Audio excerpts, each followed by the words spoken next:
Greetings! It is your friendly neighborhood movie fan, or should I say, for the purpose of this review, super fan. We are going, or rather I am giving my non-spoiler opinion regarding the new Superman feature film directed by James Gunn. I just got back from seeing it, and I have to say, I was monumentally impressed. Monumentally impressed, with a couple of minor caveats, but, we'll get to that later. Okay, so for the purposes of a non-spoiler review, there's not a lot that I can say without wrecking the entire experience for, anybody who wants to see it. This is only its second day in theaters, so, trying my best to avoid a lot of spoiler territory. To try and sum up the basic structure of the story, in the universe or the world that this film takes place in, metahumans, which is what they're referred to, people with superpowers, they're known as metahumans. Metahumans have existed on Earth for 300 years. Okay, and Superman has been active for the past 3 of those years. In that very short time, he has become beloved by the people of Metropolis, with the exception of one wealthy and corrupt and absolutely insane businessman. 2 words for guess. That's right, Lex Luthor. Now, this portrayal of Lex is one of the best that I have seen. Nicholas Hoult is an amazing actor. He was perfect as the younger Hank McCoy / Beast in the X-Men movies that were made, starting in like 2011. He was in the movie Renfield with Nicolas Cage. He's done a lot of different stuff. But he was brilliant. Absolutely brilliant as Lex Luthor. I would put him... anybody who has ever spoken to me in reality knows that the Smallville television series is one of my favorite TV shows of all time. And just from this film alone, no offense to Michael Rosenbaum, but I think that Nicholas Hoult's portrayal could give Michael a run for his money. Just in the insanity department. I really do. He's like, holy crap, man, do you realize, it's crazy. I can't really go much beyond the details, but safe to say that Lex comes across as determined and absolutely psychotic in this feature film. Next up, David Corenswet as the Man of Steel himself. Easily the best since Christopher Reeve. Easily. Okay, no offense intended whatsoever toward Dean Cain, or Brandon Routh, or Tom Welling, or Henry Cavill, or any of the voice actors that have taken over for animation. But at least in terms of live action, I have to say that David is the best since Chris. And very soon, once it allows in my budget, I will be getting a shirt and hat that contains the new Superman crest, and I will wear them, proudly. So,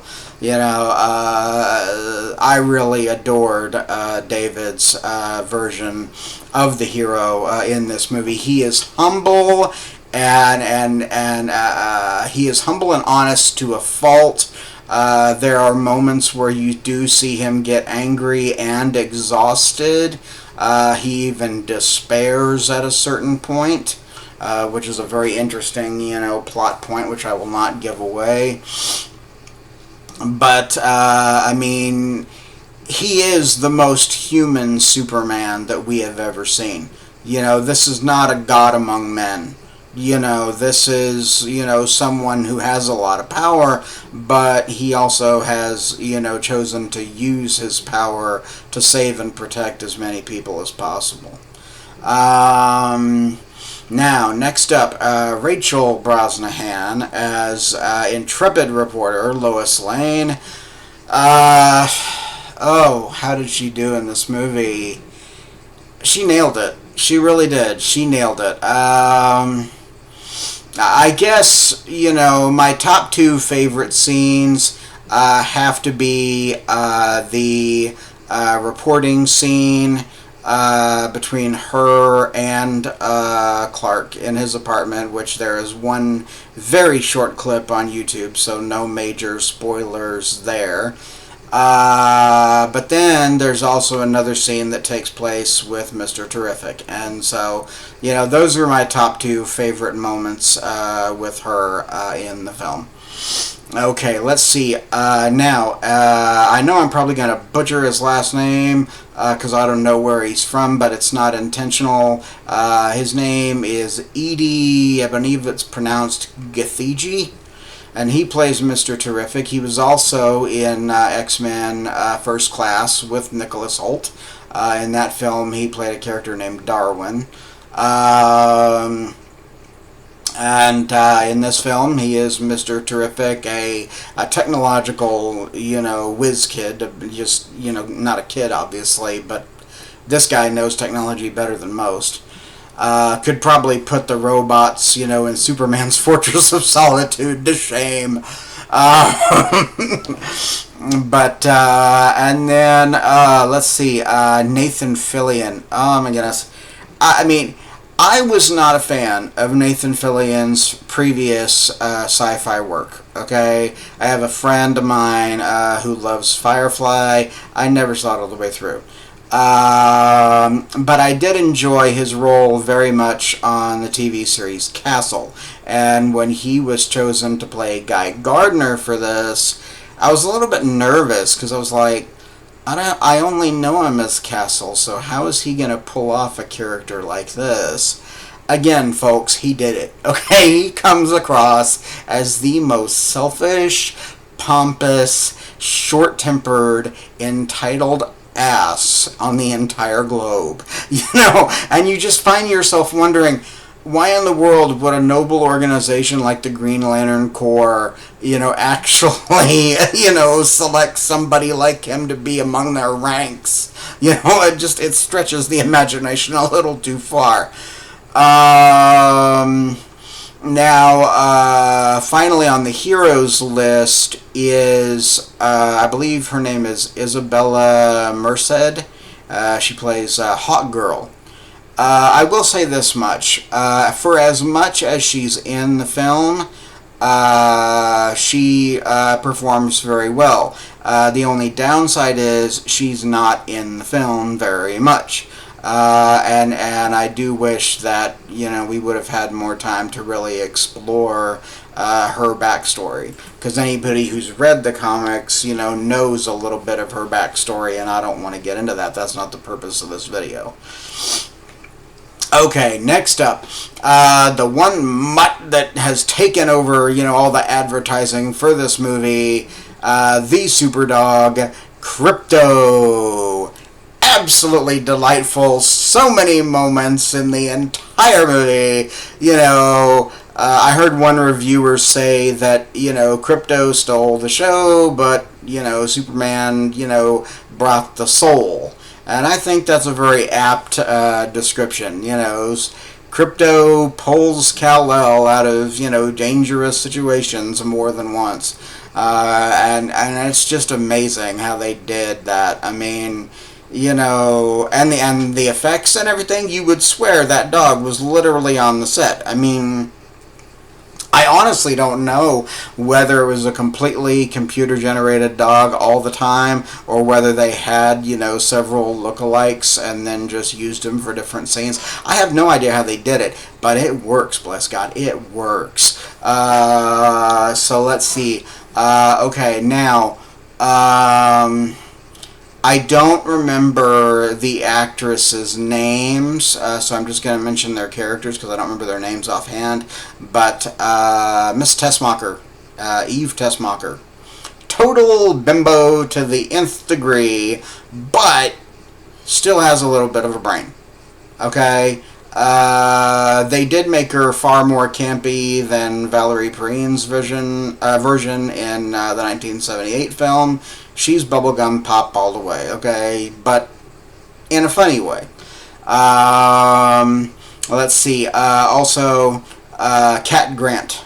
Cat Grant has often been portrayed as Lois's competition, reporter-wise, at the Daily Planet, and she doesn't get a lot of screen time either. Also, Perry White doesn't either. I mean, he's kind of cigar chomping, and he has a couple of brief scenes where he's asking questions, but that's pretty much it. And then I believe the actor's name is Skylar Gisondo, I believe is his name, and he plays Jimmy Olsen, and he actually has an interesting subplot, so I'll give him that. But, have I covered everything? Oh, Ma and Pa Kent. Some people have complained that they're a little bit too stereotypical. And I can see that a little bit. Not a lot, but I can see that a little bit. In the comics, they're supposed to be from Kansas. A friend of mine who actually took me to the movie tonight said that in his opinion, they were shown more as like a caricature of Southerners, which, I don't know. I mean, I've never been to Kansas, so I wouldn't be able to tell the distinction, but, who knows? But they still came off as, caring and devoted parents to Clark, in my opinion.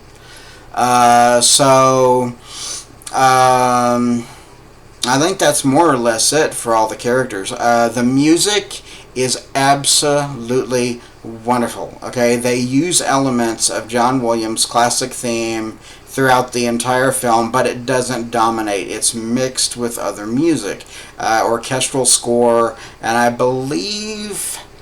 think I'm going to butcher his name too, but I think his name is Michael Giacchino, or something like that. I think he was the composer for this film. I could be getting that wrong. I don't remember. But the music for this film works across the board. Next up, special effects. How do the special effects look?